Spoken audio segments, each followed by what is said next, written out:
কুষ্টিয়ার দৌলতপুরে শাফিম ইলেকট্রনিক্স এর আয়োজনে হোসেনাবাদ মাধ্যমিক বিদ্যালয় ফুটবল মাঠে শনিবার বিকাল ৫টার সময় ওয়ালটন ফুটবল টুর্নামেন্ট অনুষ্ঠিত হয়েছে। উক্ত খেলায় অংশগ্রহণ করেন কামালপুর ফুটবল একাদশ বনাম রানা একাডেমি হোসেনাবাদ। বঙ্গবন্ধু সাংস্কৃতিক জোট কেন্দ্রীয় কমিটির সমাজ কল্যাণ বিষয়ক সম্পাদক মোতাসিম বিল্লার সভাপতিত্বে প্রধান অতিথি হিসেবে উপস্থিত ছিলেন কুষ্টিয়া ১ দৌলতপুর আসনের সংসদ সদস্য আলহাজ রেজাউল হক চৌধুরী।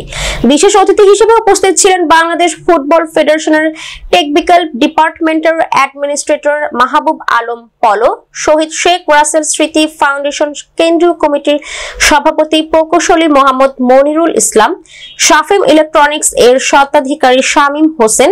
কামালপুর ফুটবল একাদশকে ১ গোলে পরাজিত করেন রানা ফুটবল একাডেমি হোসেনাবাদ। প্রধান অতিথি বিজয়ী দলের হাতে ওয়ালটন কোম্পানি ফ্রিজ ও রানার্স আপ দলের হাতে ওয়ালটন কোম্পানি ৩২ ইঞ্চি স্মার্ট টেলিভিশন তুলে দেন। এবং বাংলাদেশ ফুটবল ফেডারেশনে ৭৮টা একাডেমি অ্যাপ্লিকেশন করে, তারই ধারাবাহিকতায় এই হোসেনাবাদ ফুটবল একাডেমিও ওটাতে অন্তর্ভুক্ত হয়। ওনাকে ধন্যবাদ জানাই এবং আমরা ইতে পেয়েছি যিনি সারা বাংলাদেশ বাফুয়ের একজন নেতা আমাদের মাঝে এসেছে। এটার আমি মনে করতে পারি হোসেনাবাদের যে বাফুয়ের নেতার উদ্দেশ্যই বলছি যে ওনাকে আমি একটু আলোকপাত করছি। আমাদের এখানকার প্লেয়ার খেলা যাতে আর এর চেয়ে ভালো খেলা থেকে যাতে আজকে যে বিজয় হতে পারো সেই চেষ্টা করবে।